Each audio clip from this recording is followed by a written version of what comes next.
Բարև ձեզ հարգելի բարեկամներ, Սփյուռքի ձայնը հեռուստահանդեսը դարձյալ ձեզ հետ է։ Երեկ առավոտյան տեղի ունեցավ օնլայն խորհրդակցություն մասնակցությամբ Մոսկվայից Ռուբեն Վարդանյանի, Հայաստանից առողջապահության նախարար Արսեն Թորոսյանի, Լոնդոնից բժիշկ պրոֆեսորներ Արա Դարզիի եւ Դեվիդ Նաբարոյի, Բոստոնից Նուբար Աֆեյանի եւ Տոկիոյից Անդրե Անտոնյանի։ Այժմ ձեր ուշադրությանն եմ ներկայացնում այդ խորհրդակցությունը հատվածաբար, հատկապես նրանց համար, ովքեր առիթ չեն ունեցել այն դիտելու։ This basic strategy of interrupting transmission through detection and isolation is the mainstay of all efforts to contain and suppress outbreaks of COVID-19 when they develop in a community. The quicker the interruption of transmission is done, the easier it is to contain a little outbreak as it emerges.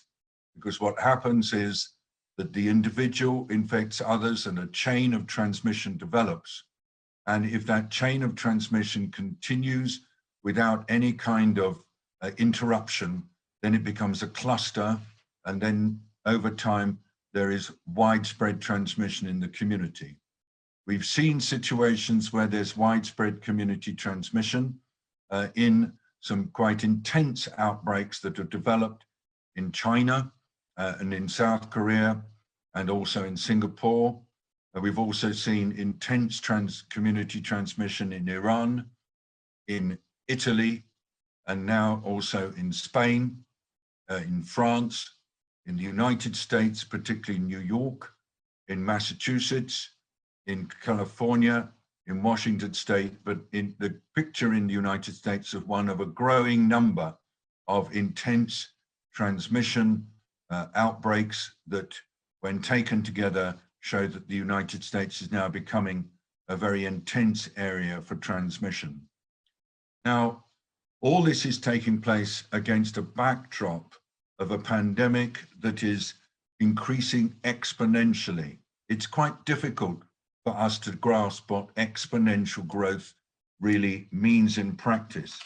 But if we look at some of the data from WHO, admittedly based on incomplete testing, we find that the reports of the first 100,000 cases of COVID appeared after 67 days.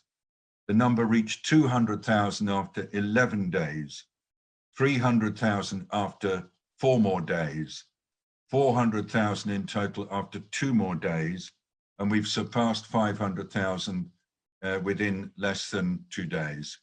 That's a very rapid acceleration, and modelers suggest that the whole pandemic is doubling in scale about every 2.5 days, and the numbers are certainly less than what we know is happening in society.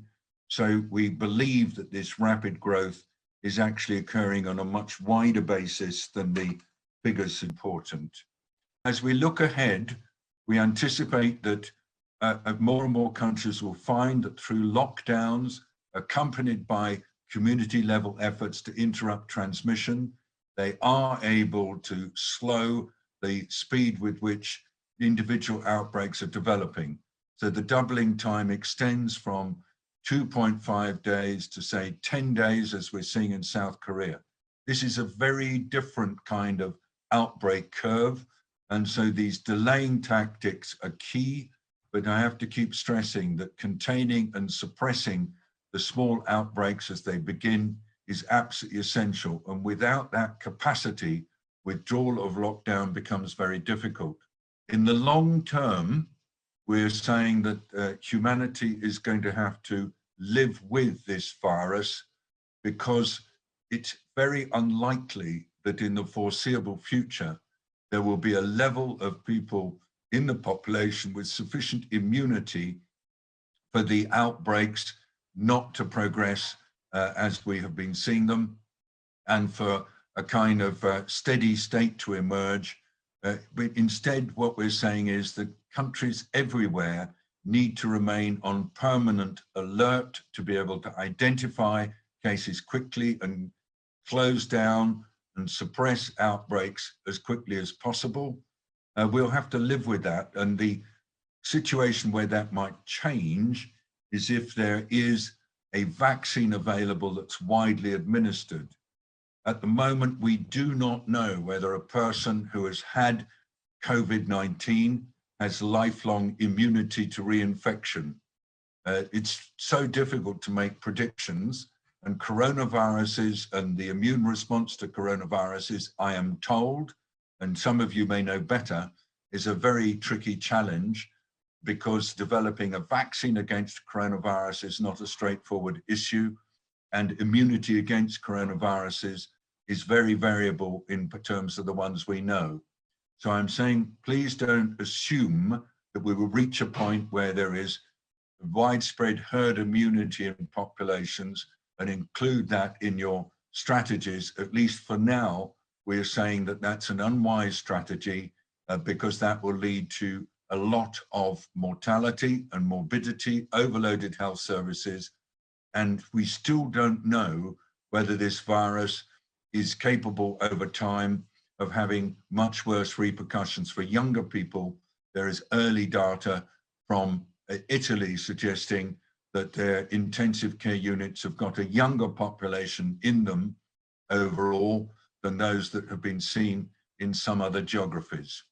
Last point is just, I do think that the role of the scientific community in doing well-coordinated research is absolutely key. Research into the development of different kinds of diagnostic tests, so that virus tests, which we need at the beginning of an infection, are available in large numbers all over the world, and that countries don't have to therefore resort to minimalist testing. It's very hard to fight a virus, and we're in a war against this virus without knowing where it is. Secondly, we need sensitive and specific antibody tests in order to check to see the extent of asymptomatic infection in communities. There's quite a lot of confusing data available, suggesting in some cases that the asymptomatics are only perhaps double the number of people with symptoms, others saying that there's more widespread asymptomatic transmission. So reliable serology testing is vitally needed, and there's a race to find those which don't cross-react with other coronaviruses. Of course, we do need to get better understanding what treatments work, especially when they, for example, mildly antiviral activity of chloroquine or hydroxychloroquine is bandied around as something that could make a huge difference. At the moment, the feelings of people in WHO is that this is certainly a drug that has mild antiviral capacity, but when people have got a large amount of virus, it's not clear that it contributes. There are aspects of the way in which COVID affects cells, which means that there are certain classes of drug that may be useful. And there is evidence from Italian studies that those who are on various antihypertensive medicines may do better when they do have to go into intensive care than those that are not. And that's ACE inhibitors and angiotensin reuptake blockers. But this is all speculative, and a lot more work is needed, including on the classes of antivirals that we've used for other viral infections like the oseltamivir group. That too there's still uncertainty about their utility. And then lastly, I know that many of you are interested in vaccine development. I'm not up to date on where things stand, but everybody is moving quite fast. All I would say is that having looked at other vaccine development efforts in the midst of other outbreaks, there is quite a time lag between having a candidate antigen and then moving through phase 1, phase 2, and phase 3 trials to a point where governments are prepared to license. And in this case, it would be licensing by individual nations of a vaccine that would be needed by all sorts of people, including giving priority to health workers. And so establishing a strategy agreed between nations for the administration of a vaccine will take some time, and it's got to be got right. It is a time for all of us where cooperation between nations is key.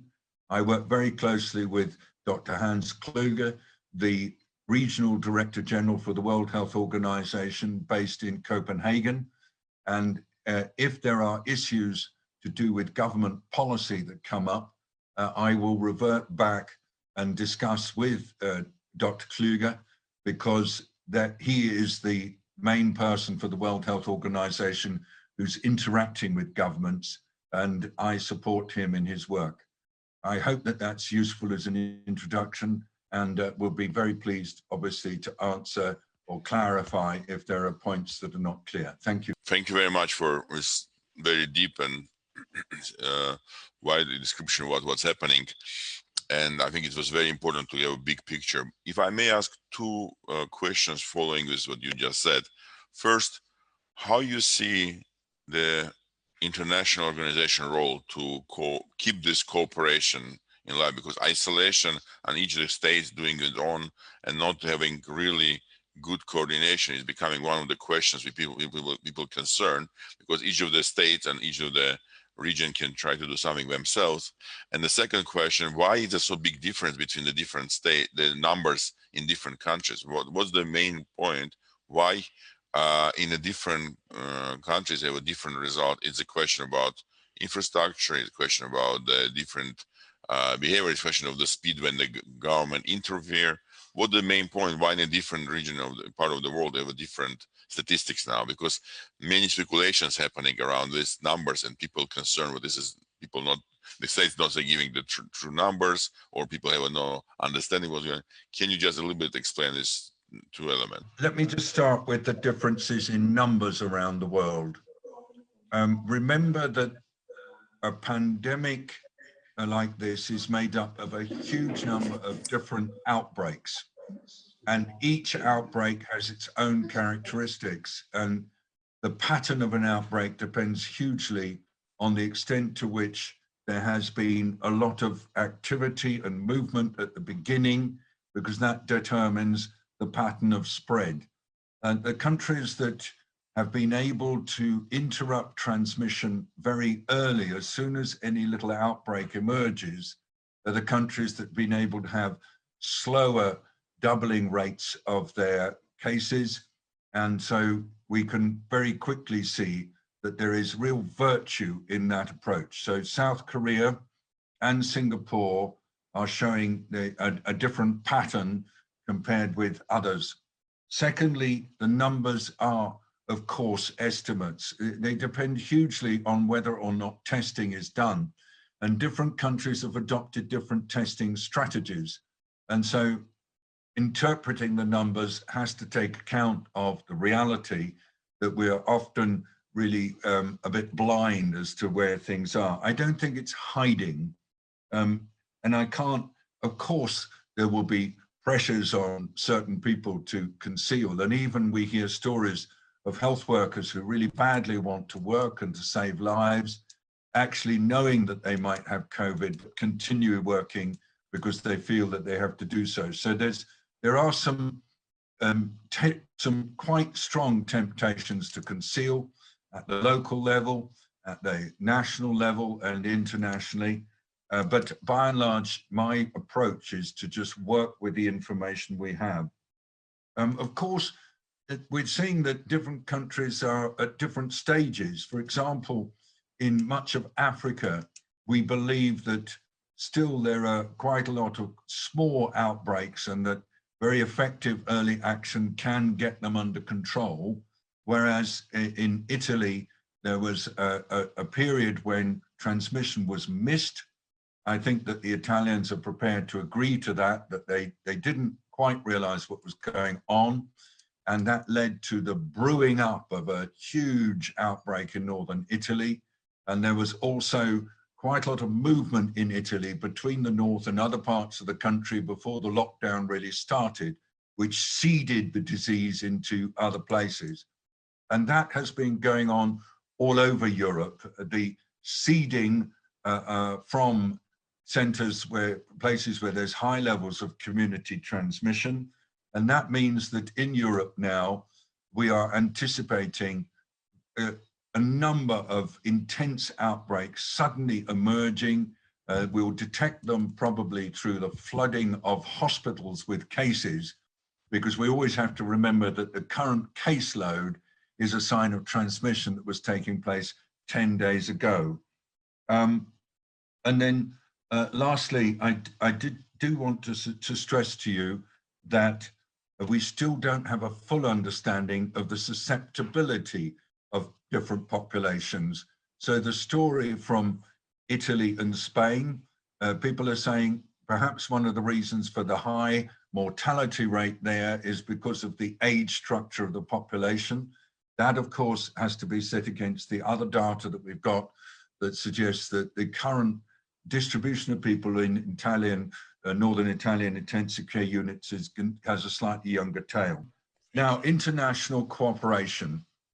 I mean, I want to be absolutely straight with you all, that somebody like me who's worked on global issues quite a lot in my life has always worked hard to ensure that wherever possible, we have complete cooperation between nations that is based on trust and common purpose. Now, we were able to achieve this with Ebola. It took some time and it took a lot of careful confidence building measures. At the moment on this particular COVID, we're right at the beginning of being able to establish strong international cooperation. There are a number of strains in interrelations between global leaders right now, which are based on stuff that's nothing to do with COVID, but they are getting in the way of what is required for a global emergency, which is to have constant communication and unified action with clear principles that are understood and accepted by everybody, and then that are applied with in varying ways in different locations, but all the time keeping the principles in place. So to have a united strategic approach with varied implementation using standard principles has been our collective goal. And WHO has authority to serve as the coordinating body in dealing with an emergency, but that authority depends so much on whether individual governments are prepared to give it the power to take a leadership role. In the run-up to the G20 telephone call that took place on Thursday, it was agreed that WHO and the UN should be present, but it was not agreed that they should be given the authority to draw together everybody, at least for a short period while we're dealing with this emergency. I think this will change because of the speed with which this pandemic is accelerating. Leaders are reassessing their approach and are shifting their view of the need for cooperation over time. But I'm still finding, even today in my discussions with leaders directly or through the media in the last 2 days, we're not quite at the point where that form of cooperation that leads to unified global strategy and implemented in appropriate ways in different locations, we're not there yet.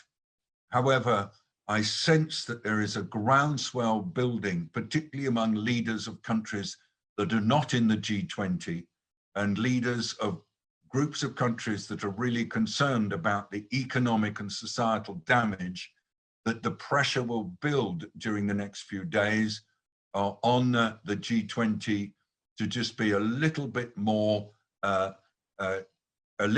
focused on unity. Because if that doesn't happen, then I think we are really going to be hampered in this fight. And I connect wherever possible with those who can have some influence on members of the G20, just stressing what the potential consequences of an inability to be united might lead to. It's no good saying WHO is failing on this.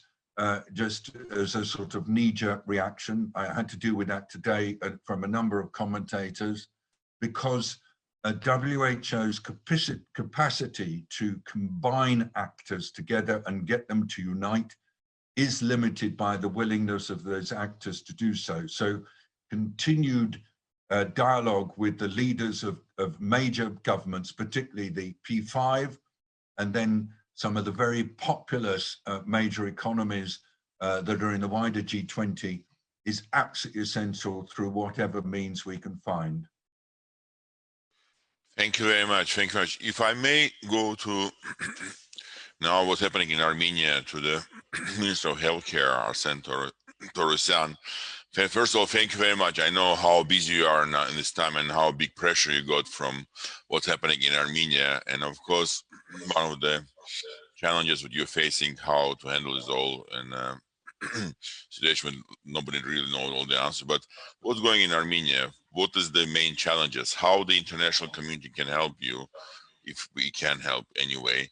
It's also, you know, with our challenge program, what we've been part of our, which is chaired by Ara Darzi selection committee, and we co-founded by Nubarafi and myself and Vatangan, provided 10 ventilators to Armenian hospital. But what is the real help can be done from the international global communities, Armenian and non-Armenian, and also how volunteers and internal people can support something which needs to be done? What do you see the key challenges and key issues that you are now handling in Armenia? If I may ask you open questions to Minister, to understand it's a lot of questions and not so many easy answers, but we'll be appreciate about your explanation and position. What you thank you very much, Ruben, for this opportunity to speak with experts in the field like David Navarro, whose introduction was very useful to all of us, to the ministry staff, to our audience, and thank you for this opportunity to introduce what we have now in Armenia. Actually, I've written down some points to go through, and I think it's very important to start from very beginning, because we, as a Ministry of Health and then as a government, started to concentrate our attention to this issue from mid-January, and because we had very specific challenge that the visa-free regime for Chinese citizens went into force just when the outbreaks started in China, and we had to act very quickly to restrict the potential entry of the virus with the Chinese citizens into Armenia, and we acted very quickly and just stopped this visa-free regime, and which I think allowed us to have a lot of time to get prepared for the cases in Armenia. The same is done with Iran, and which are our closest neighbor, and even Dr. Navarro emphasized the case of Iran as an exceptional before Italy, actually. And we had to act very quickly, and we succeeded, I guess. The whole government mobilized their resources, decision-making processes are done very quickly. We had even actually adopted a government decree that inter-agency body created in the in the end of the January, which coordinated all the things through now. As of now, I would say that the first case was diagnosed in the 1st of March, but then we had a kind of grace period for the second case. The first case was from Iran, and the second case and the third case was from Italy. And after the second case, we had growing numbers of cases because of the local transmission. And now as of actually morning, for Armenia, we have 372 cases, out of which 28 are healed or recovered or virus-free, we can say so. And we have one fatality. What we do now as anti-epidemic or pandemic measures is mainly in line with WHO and UN and international community suggest. This is a limitation of movements of people. Actually, the country is under lockdown, total lockdown now for a week, period of week, but it can be revised, like to have more, to extend for a week or so. We have a system in place for testing of the suspected cases, tracing the cases, isolating the contacts, mainly in the special cases like hotels or so, self-isolating of second contacts or people that travel to Armenia from the risk zones, like the number of countries is now very big, actually more than 20 countries, and the list is getting more and more extending. Yeah, and the treatment, of course. For the treatment, I can say that we try to use the drugs or methods that are actually not totally evidence-based, because we have very short time to justify everything, the international scientific research community. But we use the chloroquine, we use the antiretroviral drugs from actually a week, for a period of week or so. And we will have our own results soon, I guess. The second part for the treatment is that we are actually creating a branch in the health system to deal only with coronavirus. We are mobilizing either abandoned or not fully loaded hospitals just to deal with coronavirus with beds. We are mobilizing about 700 beds for only coronavirus, with about 70 to 80 ICU beds, which also can be extended to a bit more. Of course, we face lots of challenges, starting from personal protective equipment that we have insured, and actually all countries now insured of this personal protective equipment.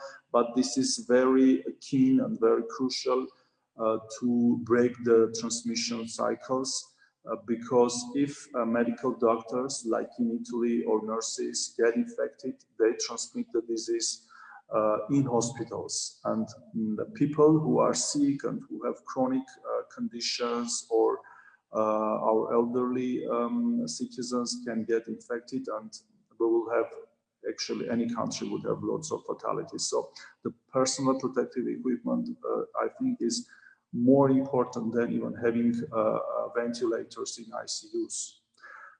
Because if you have like hundreds or thousands or even tens of thousands cases, I think any healthcare system cannot handle, no healthcare system cannot handle this cases, this number of cases. So we try to buy PPEs from mainly from China, but also everybody, as everybody knows, we have lots of logistic programs, because flights are shut down to the lots of directions. The land transport is very slow, plus lots of land borders are closed now. Actually, all our land borders now are closed, except of course for cargo, but again, there are limitations for cargo too. For instance, if the driver of a truck has a high temperature, he is not allowed to enter the country. to Armenia. So we mobilize even our air cargo resources to have charter flights from different countries for PPEs and equipment, plus charter flights to actually evacuate Armenian citizens to Armenia.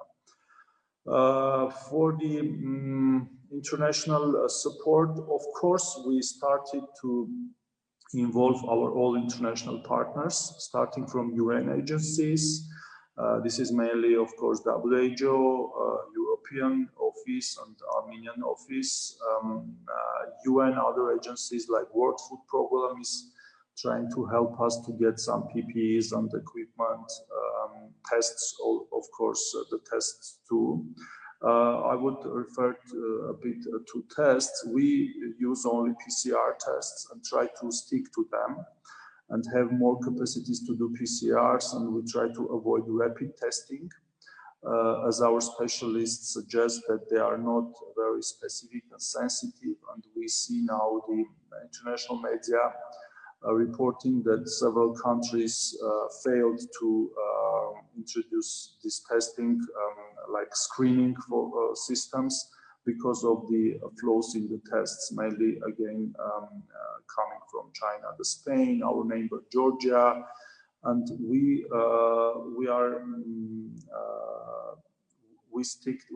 try to increase our capacities only for PCR testing. It is very difficult, it is very expensive, but it is very correct, I guess.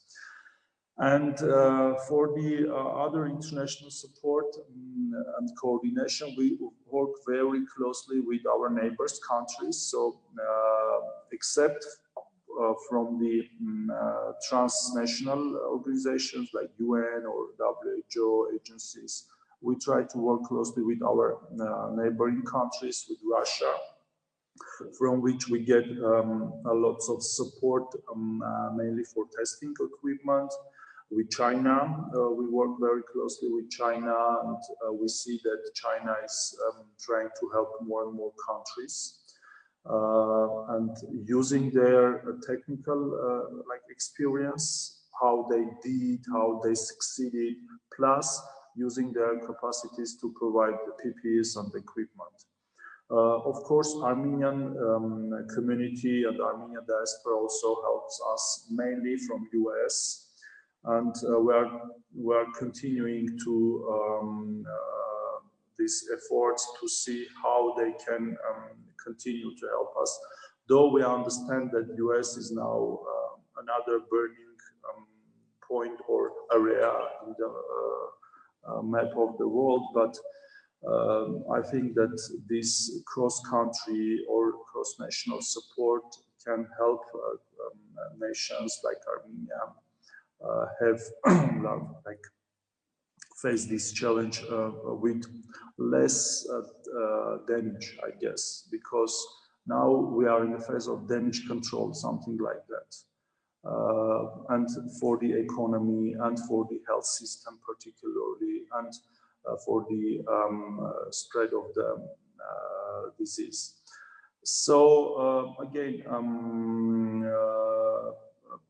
just summarizing what I've said, we do stick to the proposals from the WHO and other international partners to find suspect cases, to test them, to trace them, to isolate the contacts, to treat them, and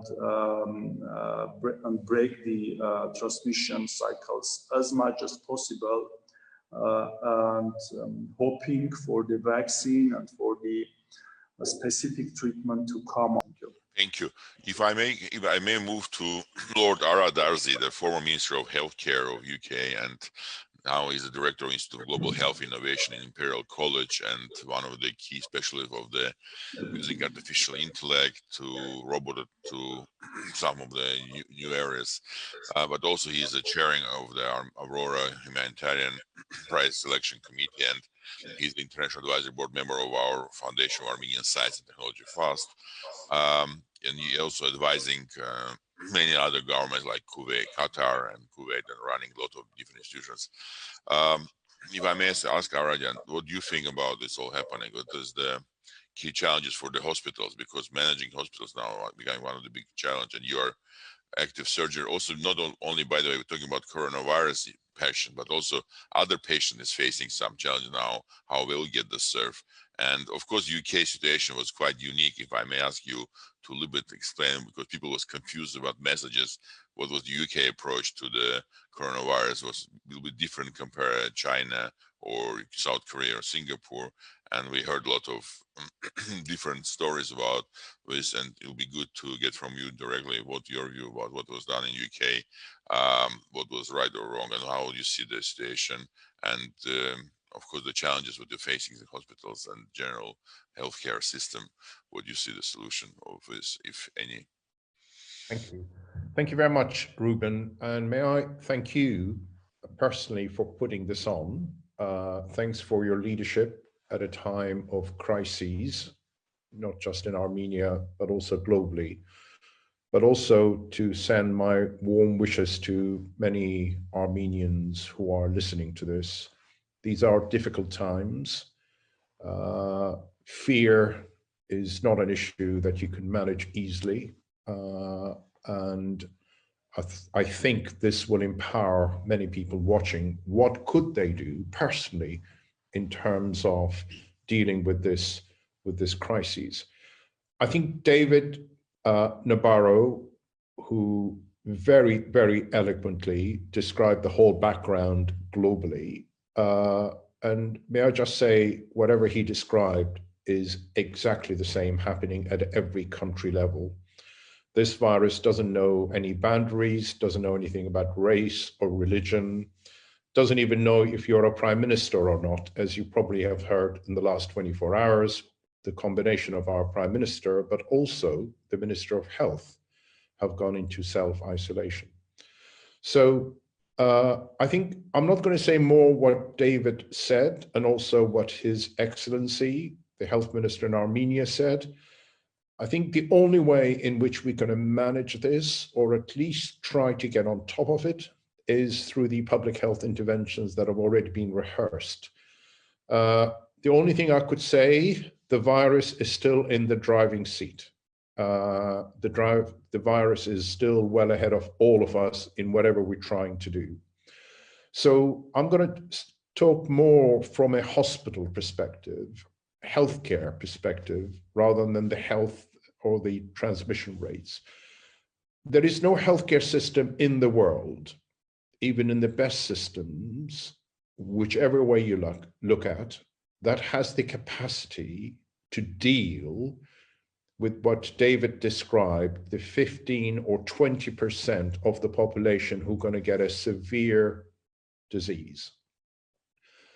The only thing we can do to reduce this burden in terms of mortality is to get the balance right between the demand and the supply. As I said, the supply is fairly limited. In other words, the supply of health services. So I hope everyone listened to David in terms of what needs to be done out there. And what we are praying in the hospitals is, how do we reduce this peak and extend, if you like, the curve, so the demand, we can at least manage the demand by having enough supply in terms of hospital beds. I think overshooting the supply of beds in hospitals, and that is probably the determinant of the mortality. And we've seen that in Italy, we've seen that in Spain, and I fear we're going to see this in the US as well. So shielding patients at the biggest risk is something else we've done in the UK, and that's one of our successful interventions.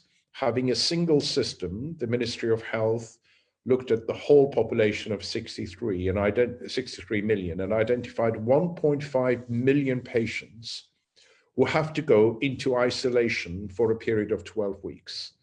The majority of these patients have what we call a comorbidity, people like who've had a transplant before, people who've had certain cancer. They've gone into complete social isolation for a period of 12 weeks. To support them, we have managed to get volunteers. We put a call out for volunteers. Believe it or not, within 48 hours, there were 600 or 700,000 volunteers who are happy to go to these people's houses, supply them with food and all the support they may need. The second thing in terms of dealing with the supply issue is to increase the capacity of the beds. So I am a cancer surgeon. I am currently unemployed because all the elective work in a hospital has been cancelled. All the capacity that we have in a hospital setting is being dedicated for this work. And may I just add to that, it also includes the private hospitals. So the government, through its health security bill that went through Parliament recently, has done a contractual obligation with the private sector to release all the intensive care capacity, but at the same time freeing all the private sector capacity to deal with this pandemic. We also had to significantly increase our ventilation capacity because out of the 15 to 20%, we expect there will be about a 10% to 15% requiring ventilation. That means we need more ventilators. We need to expand our critical bed capacity. Ventilators are in shortage globally, but we've managed to find other creative ways of doing it. You probably have heard President Trump overnight instructed GM Motors to produce ventilators. In the United Kingdom, Dyson is about to start production of ventilators to meet this huge surge in demand. Ventilators is one thing. You also need people who run these ventilators. So being unemployed, yesterday I did a whole day course in critical care management. So I'm going to be, if you like, working under the supervision of an anesthetist in critical care facilities to run ventilators.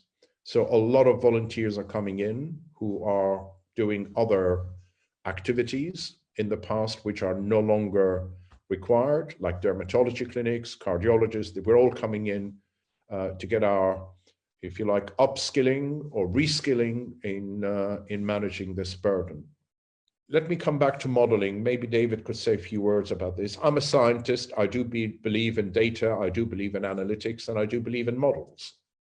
However, models are as good as what you feed a model with. In other words, if you have adequate population numbers that you've screened and you trust your data, your model is never going to be working. It will also, the danger with models could give you the false sense of security, what's happening out in the community. So David was very eloquent and very diplomatic in the way he explained this. If you don't know what is the prevalence of this infection, if you don't know what the reproduction rate of this virus is, you cannot believe the models. You believe what you know, and what we know historically in any pandemic, you come down, top down, and you intervene. And the only way in which you're going to reduce the reproduction model is by isolation. In other words, by social interventions. And we've seen some of the interventions, and now we are in the more critical bit of that social intervention, which is the lockdown. And in a lockdown, you're trying to achieve is to reduce this reproduction rate from what it is at the moment, 2.4 to 3, down to 1. Then you will have control, and you can at least manage the supply of hospital services to meet this demand. And sadly, what we're looking in the United States at the moment, there is absolutely no control on the reproduction rate. So in the beginning, we had this, again, academic or intellectual thing. If we allow the reproduction rate to drop, but not to 1, to get the 80% of the population who may have a mild illness, we may provide this herd immunity, but life doesn't work that way. And so I don't want to confuse it further. We are where we are. On the other hand, though, I think I'd like to make one or two other points about the lockdown. Lockdown doesn't work for a long time. At best, you probably could push it to about 3 weeks, maybe 4 weeks. You will see a lot of social disturbance if you continue that beyond those 3 to 4 weeks. And let's not forget the economic impact on this. And I know later on we will be talking about it, at least touching on the economic impact, but let's not forget the economic impact on health. At economic downturns, the mortality rate also increases. So there's a balancing act here. So lockdowns do work. I'm a great supporter of it, but we need to get on top of it within the next 3 weeks. We envisage our peak to be somewhere at the end of next week or early the week after. And we could be as ready as we are and hoping that we could manage this in the most intelligent and evidence-based way possible. Thank you. Thank you, Arjan. Thank you, Lord Darcy. Thank you for very deep and important messages that you do for all of us. One of the questions, which, if I may emphasize again, it's a question about what will happen with other patients, because I get some stories of people with needs to be treated same time and getting no attention and no place.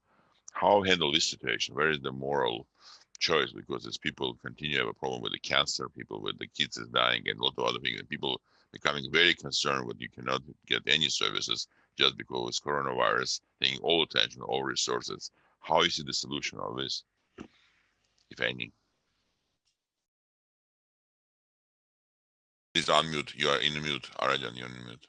Sorry. It's a very good question, and there's a reason there too, and I absolutely support. It's an important question to ask. So what we've done is we've used the critical bed capacity in the private hospitals, in other words, the intensive care beds for COVID use. But we have also taken on the non-intensive care capacity and tried to deal with what we call emergency non-COVID situations, like patients who might be receiving chemotherapy or patients who have had a side effects of chemotherapy. But if a patient who is waiting for cancer surgery, they are mostly being delayed for a couple of weeks because we don't believe it's going to make much of a difference. And there is always a risk of coming in and obviously being infected with COVID. So it's all balancing act. Every patient, whoever is the clinician managing that patient, is being managed in that way. So we haven't 100% stopped. So if someone is going to get a myocardial infarct or a heart attack today, we still have the access facility to allow these patients to be admitted and still have their angiograms and their stent put in. So it's not a complete lockdown. We're only dealing with serious emergency situation in non-COVID patients. Thank you. Thank you very much. Again, for me, it's a big privilege to be moderator of people who really understand something which I don't understand at all. And I'm moving now for my friend and my partner, for life partner. We've been doing many things last 20 years together. And the first time the Warren will ask you a question, which I have zero knowledge. And but I want to go a little broader, maybe ask you 3 groups of questions. One is about, of course, everybody sending us questions to before this our event or during this event about the vaccine of Moderna, all about. But I see the broader issue about what the possible scenario, how you see the future of this in general biotech, and how you see the importance of this pandemic, creating the importance of the biotech development, and what will be. You've been doing this 20 more years, 30 years, and you've been one of the pioneer of this, establishing this flagship pioneering, and you've been not only Moderna founder, but you've been founding 40 more companies, and in this field, you see will be changes happening in the industry and all how it will influence overall. And the third part of question I want to ask you to elaborate whatever is about this. We've been doing together is Armenia 2020, Armenia 2041, Aurora, FAST, Global Armenian Influential Network. How you see the network will become important on this? Can we elaborate having unique advantage to sitting now in this discussion between different part of the world and talking about something which is, again, relevant to all of us. At the same time, it's most of the panelists is Armenian by origin, and yes, we are citizens of the globe, but also we are part of the Armenian network. How you see this part? If I may go with 3 directions, the question you pick out which one you want first and which one second and third, but you have I don't know, 10 minutes more to talk about it. That's great. Well, look, thanks everybody for doing this. This really is both a privilege, a pleasure, and by its unprecedented nature, hopefully something that we can mobilize and use in the future, because for many years we have thought about what is the advantage of having a broad network of Armenians all around the world, and at times like this, among them should really be to attract both our own expertise and knowledge, but also those of our close friends and colleagues. David, thank you so much for joining in this. You're officially a friend of the Armenians by doing this, and we have these all over the world. Ruben, I'll start. I thought I'd start by just painting from my point of view as a scientist and an entrepreneur, kind of what I think is a defining feature of the moment. And I'm going to try to do something. If it doesn't work, tell me, but this is to share one screen. I put this up. Many of you are seeing these online. This is fairly current, to describe the world that Dr. Navarro described, which is that every single country has this chart of these cases that are going up like wildfire.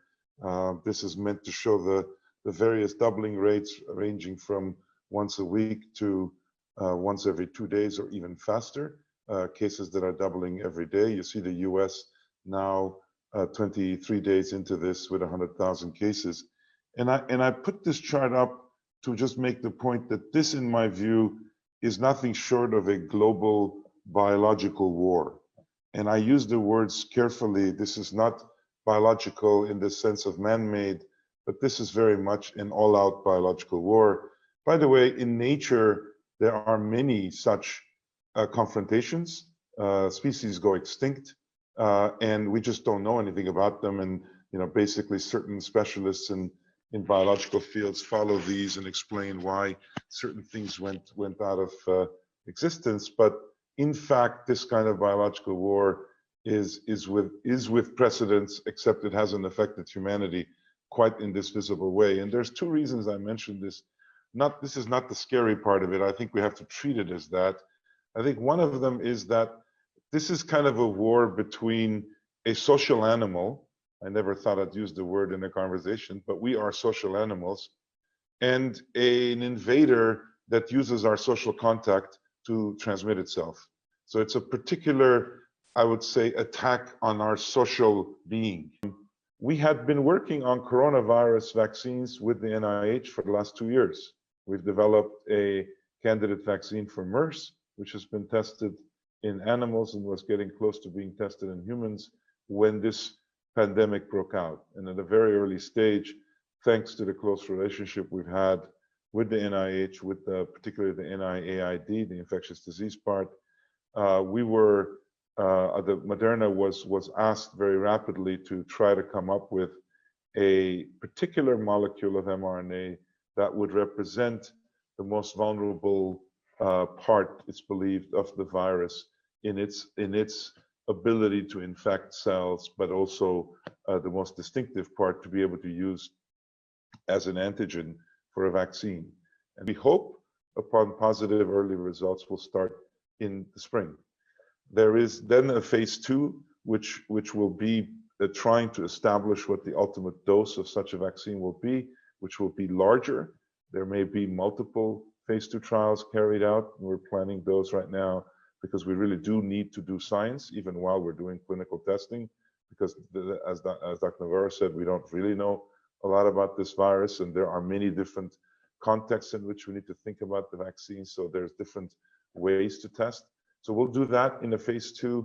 And on the ideal situation, the really ideal situation, which we can't rule out, but we can't count on, we're hopeful that come late summer, early fall, we'll be in a position to do a much bigger phase 3 trial, which will really be the pivotal way to demonstrate the vaccine's potential efficacy. Now, in the meantime, there's a lot of investments that needed to be made, and we've begun to make them as well through collaborations with various agencies, particularly the US government, which is stepping in order to produce very large quantities. You cannot go overnight in such a new technology from having thousands of samples, if you will, for testing to hundreds of millions. But the technology that we're using, we believe, will be quite robust and quite scalable. And so we're beginning to manufacture, we're beginning to stockpile, and we think that over the summer we'll be able to at least have material sufficient, should the need arise, to be able to deploy some of these vaccines for frontline healthcare workers, which under emergency situations may in fact be life-saving. And we will at least be in a position to try that. It's very, very difficult when one enters this to avoid giving hope when everybody wants hope. And so we're very, very careful to say that, you know, we believe that if what we're doing works and if what everybody else is doing to do vaccines works, we still will not make enough vaccine to supply the world. So this is absolutely not a competition between different companies and different approaches. This is basically a competition between us and the virus. So it's human technology counteracting the human social tendencies we have that makes us vulnerable against a virus that abuses it. Basically, that's where the situation is. Let me just say a couple of other things, and I'm happy if there are questions to go into that again.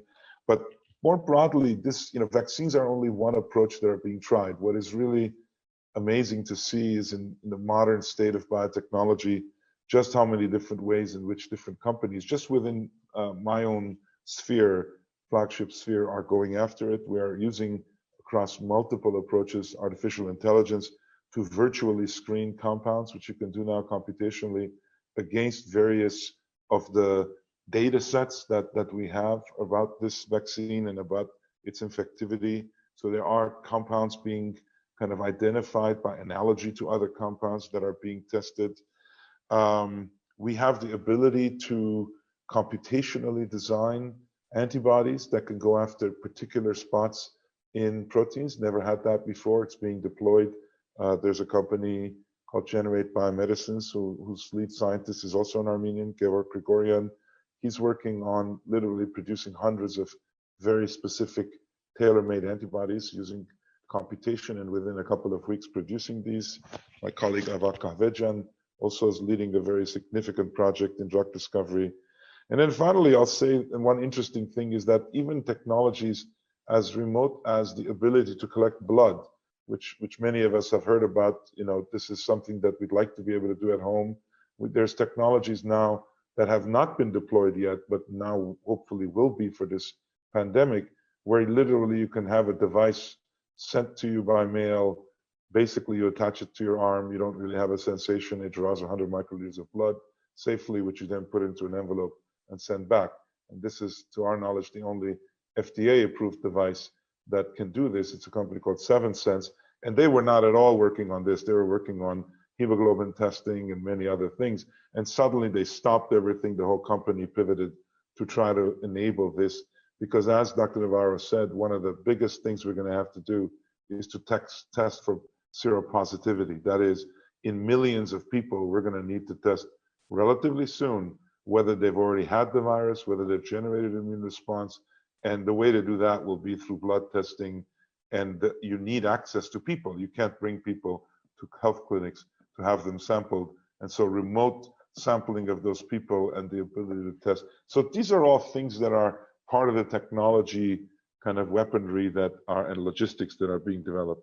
I want to shift to my other old partner and friend, Andrei Andonian, who been doing with us Armenia 2020 project when the scenario planning of future of Armenia 18 years ago, and been involved on ACFA, which we've been together with Nubar. And of course, everybody worry about the pandemic and about health care, about the mortality rate, what will happen with the disease, how it's all spread. But people are also facing this big challenge, and we can see some of the countries' response was different, saying, you know what, we don't want to people be saved, but it will be economic crisis, will kill more people because people will lose the job, it will be a disaster. And I didn't have a time to touch the Sweden example or other places where people try to say, you know, like in Zimbabwe, they say we don't have a healthcare system, we cannot provide support. Let's people, whoever die will die, but economic crisis we cannot afford it. The question of coming, what will become after this, okay, or during this time of the pandemic, how the economy can survive when everything is shut down, people need to stay in home, and what will be happening with the worldwide economy. Are we facing 2008 crisis? Are we going back to big depression to 1930s? What's happening with the economy? How the industries, which basically now disappearing, some of the industries disappeared fully, some industries needs to be restarting and starting doing new things, and how it's all connected to it. All life, people stay home 1 week, 2 weeks, okay, but when you're staying 3 months, what will be happening? Unemployment will go up. In the US now, we got already 3.2 million unemployment, and it's going up dramatically. And how long people can stay with no salary and the compensation? Again, so many questions are there, I know.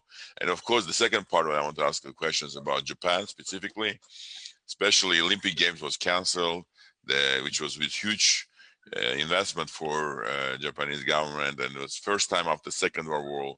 It was also a big challenge for, I'm sure, Japan making this type of big effort to make this Olympics best, and now they need to cancel something which was never happened before after Second World War. And of course, people want to see how the Japan is responding. But before that, unfortunately, Minister of Healthcare also want to apologize, needs to leave before you start asking questions. I want to give for 1 minute or 2 minutes to Mr. Hill respond what's his reaction and what was his takeaway from this meeting. And I want to say again, thank you for your time and commitment in coming to our event. Thank you very much, Ruben. I'm sorry to leave, but lots of things needs to be done in a very short period of time. Thank you to all speakers, and I will later also watch the Andre Andonian's speech too, to understand the economic impact too, because of course I'm a Minister of Health, but I'm also a member of government of the country that has this challenge. So all speakers have very useful information for us, and I think this kind of webinars or web-based meetings are very useful. I would also like to one more time to thank you, Ruben, and ask if there are any new speakers or anything needs to be updated in a week, two, or in a month. I will be happy to present and to discuss issues again. And thank you to all of you, and have a nice conversation later on. Thank you. Thank you for everything. Thank you. And we all wish all best for Armenia, and hope everything will become better. Andre, yeah. Yes. Hello. So thank you very much. Thank you, Ruben, for the very nice introduction. And I'm very honored to be here as a panelist with so many illustrious friends and colleagues. And the question you asked about the economic impact, I wish I had the exact answer. I think everybody's looking for that. And what we are doing, and I think I want to build also what Lord Darcy said earlier, Ara said, we are also based on facts. So as McKinsey, we are looking at the facts, and therefore we have developed various scenarios. And the scenarios depend actually on safeguarding, on one hand, lives, like what happens actually to save lives. And the other hand is to safeguard livelihood. So basically the way of creating, if you want, value, having jobs, earning, and so on. And if you're in a lockdown, this is hampered. And therefore the scenarios have actually two axes. One is on the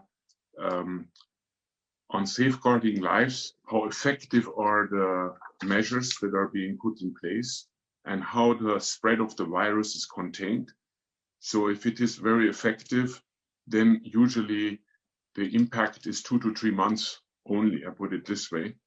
And therefore on the economic side, I think the rebound is faster.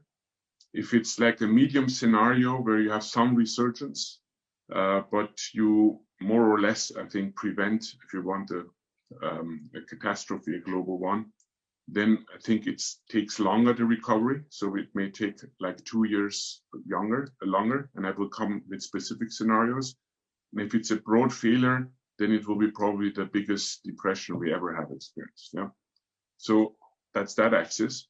And then on the economic side, it also depends what actually governments are doing, what companies are doing, and what the action is. Again, here, if there's an effective intervention, so there are policies that prevent that there is structural damage and the pre-crisis fundamentals are kept, the recovery will be faster. The medium scenario is that partially these interventions are successful, like the banking crisis is avoided as an example. And then the recovery will take longer, but you eventually will get to the levels where we were used before. And then obviously you have again a catastrophic scenario. If there's widespread bankruptcies, the banking system collapses, and that will be a disaster. So you have 9 scenarios if you take those 3 axes and the intervention, you know, and then on the economic side. We believe as McKinsey right now, we don't see that as black. So we are basically saying these very negative scenarios. At this moment, there is no reason to believe that will happen. So we are probably more in the middle scenarios. And I'm going to basically take 2 middle scenarios that at this moment, I find they are likely. And as we are speaking, we are observing and trying to get additional facts to get, you know, those scenarios more concrete. If you take like a scenario where the virus spread is being controlled quickly, like it's in 2 to 3 months, you have that under control. And the economic measures are like the medium scenario, what I just mentioned. There, I think basically what will happen is that the GDP in the second quarter of the world GDP will decline by 4.9%. And we will end up with the GDP worldwide 2020 end of the year with minus 1.5%. And we will get to pre-crisis levels end of the year. So this is like a scenario that is more on the optimistic side. The effects are different by countries. So if you take the Eurozone, the effect will be deeper. And we heard actually a bit in the discussions, it's very difficult to get an aligned reaction on the European side. And therefore it hampers actually also the economic activity. So in the Eurozone, we would think that the drop in the second quarter would be 9.5% in GDP, and the GDP would end up with minus 4.4%. That would be our forecast. And Europe would be like 1 quarter behind the rest of the world in terms of recovery. Yeah. On the other hand, we believe that if China and Japan stay the course as they are right now, they will be pretty much the fastest out. So in the third quarter of 2020, Japan will manage to get to a 0 GDP growth, China minus 0.4. And the US is like in between. This is like that scenario.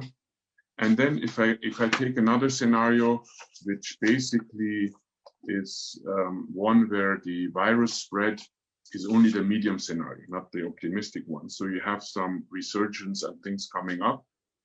That's where actually the recovery will be only in the third quarter of 2022.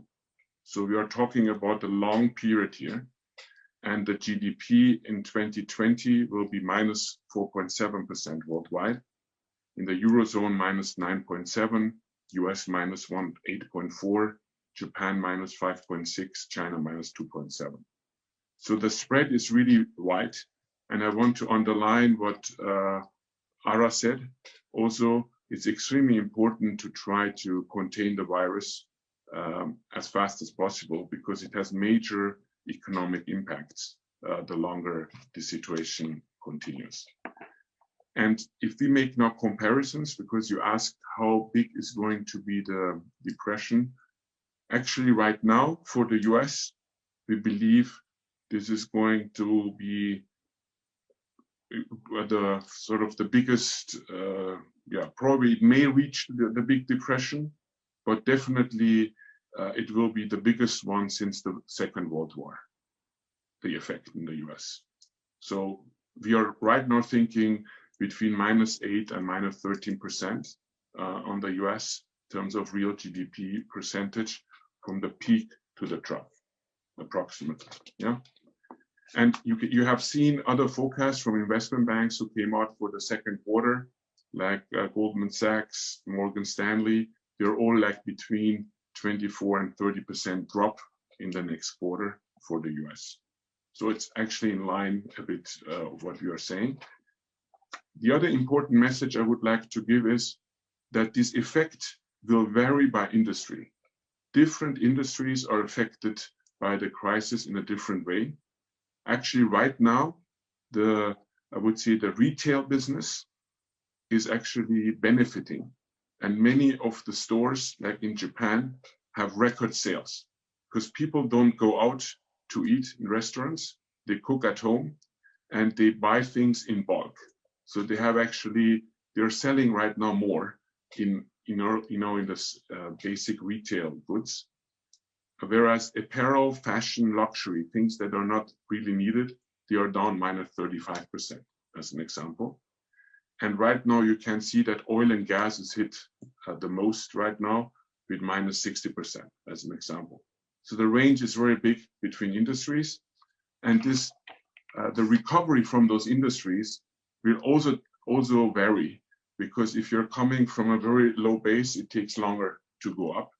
So for instance, aerospace will take longer, air and travel will take longer, whereas retail, as an example, or even automotive may take faster. Once the supply chain in automotive, the supply chain is fixed, that could go faster, yeah, as an example.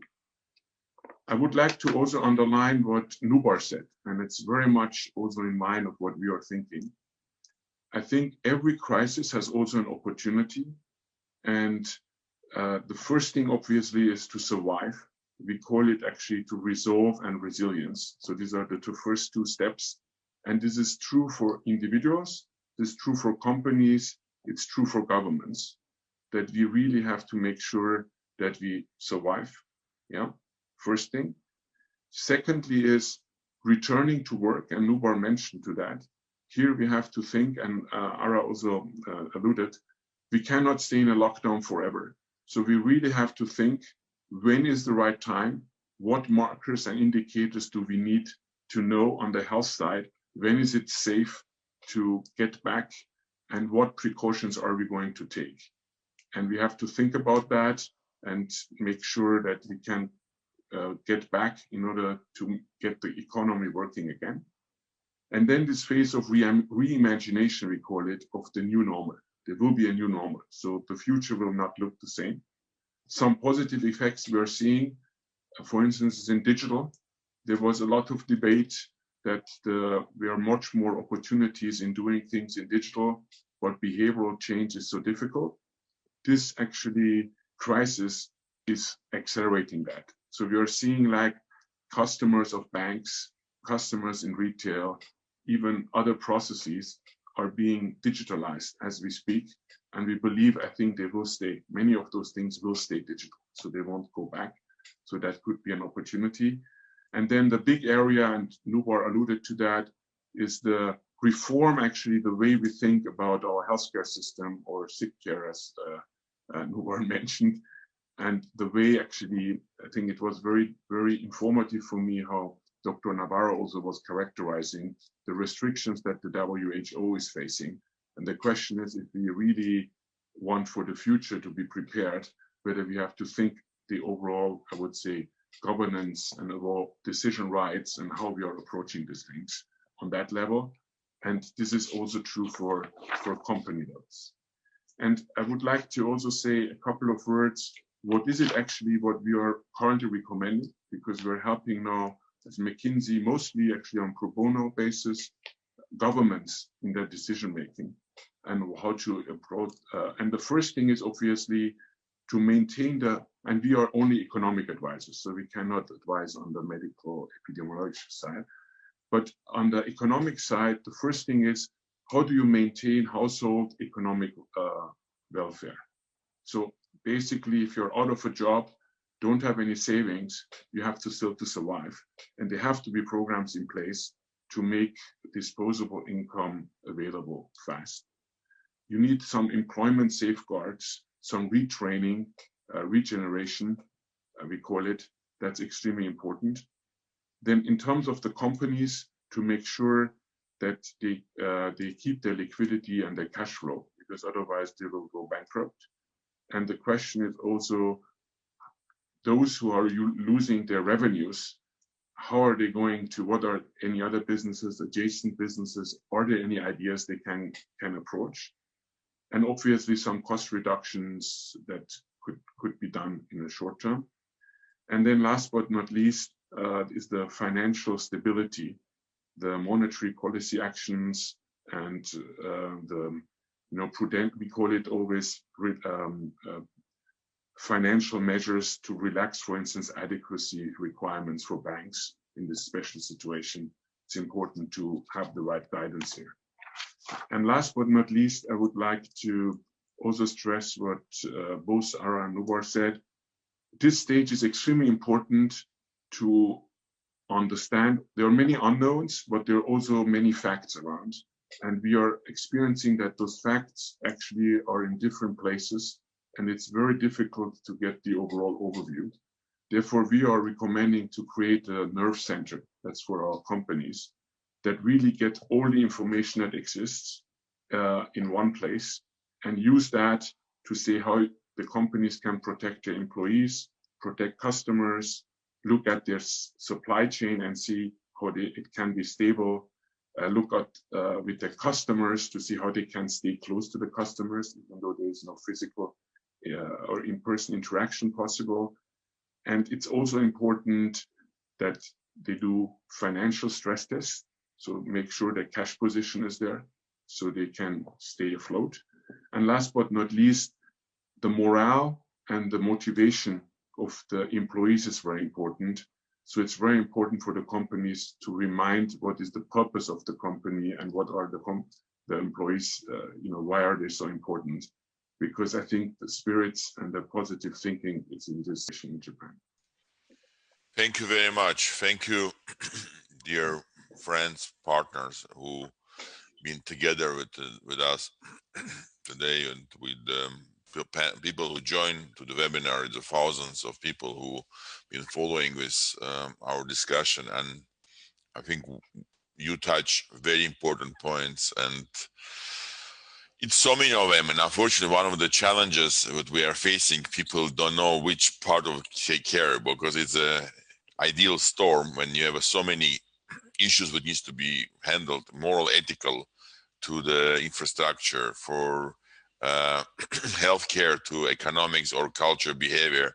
We are joking in Armenia, finally the men will not kiss each other after this coronavirus, because it was part of the Armenian tradition and will now be gone. And it's a joke, but it's also a serious issue about the changes of the behavior. It's not only a question about how you can save the lives of people, but how you differently behave is becoming one of the important issues. And social distance, information sharing, we are learning. And I'm again apologizing in the beginning with some technical problems of my voice and couldn't do an introduction, but the proper introduction, all the panelists. And again, I want to say thank you for your time and your willingness to share very important information.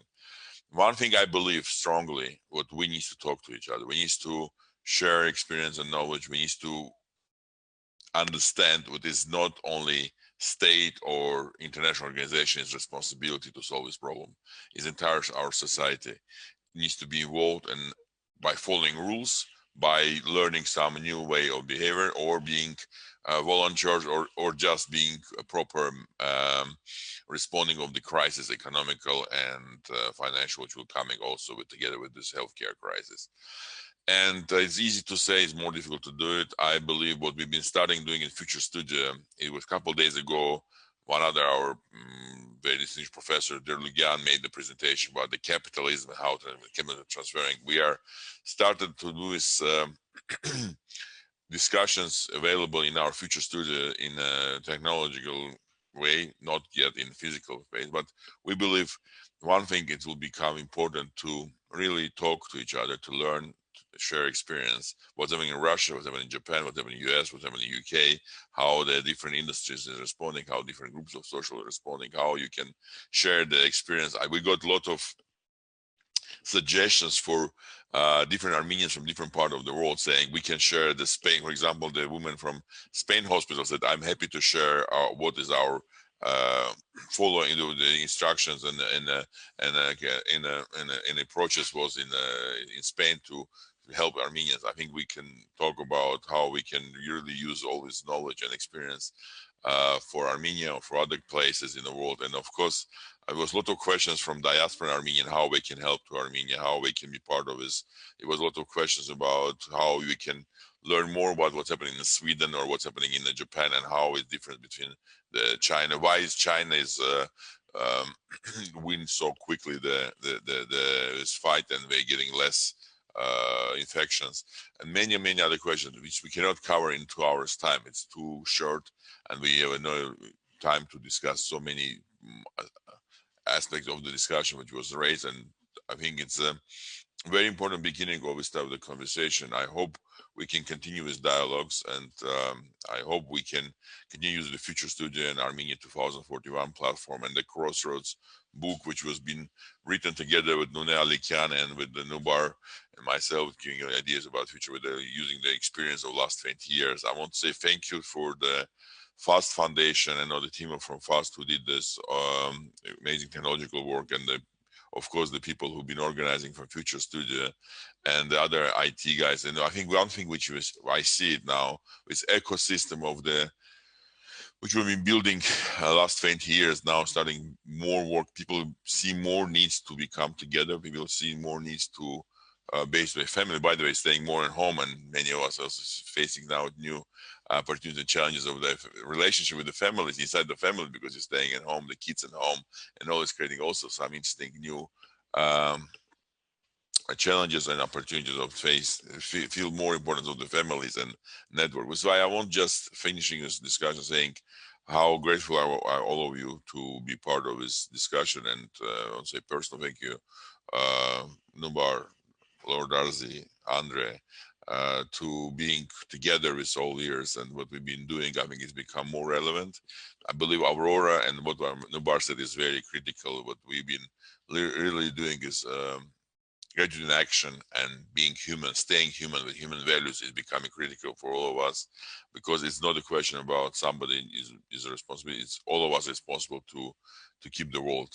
And I want to say for all of us, just we stay together. And I want to say thank you. If any one of you want to say a few words at the end, I'm happy to give. Nobody want to say, please. Just Ruben, to put a finer point to what you just said, just add one last thing. I think, the Aurora movement and many of us have been engaged in humanitarian activities. And for us, before this crisis, humanitarian activities involved conflict zones, danger zones, far away from where we live, where we were able to provide support, help, encouragement, visibility, but it was always outside of our daily lives. We have every single person on this call, every single person watching this has a unique first-time opportunity to themselves be a humanitarian. A humanitarian is somebody who is concerned for helping to improve the welfare and happiness of people, particularly saving human lives and alleviating their suffering. They're suffering within 10 meters of every one of us these days, and there's opportunities to be humanitarian. And if that actually changes the nature of how we operate in the modern times as humans with humanitarian obligations and feelings, I think some good will come out of this. And so I would just ask everyone to think about, as Ara said, the volunteerism, the sacrifice, the support to Armenia. All of these now are humanitarian activities, and everybody needs them. Our neighbor needs them. So I just want to emphasize just what a unique opportunity this is to embrace this otherwise highest order of expression, self-expression.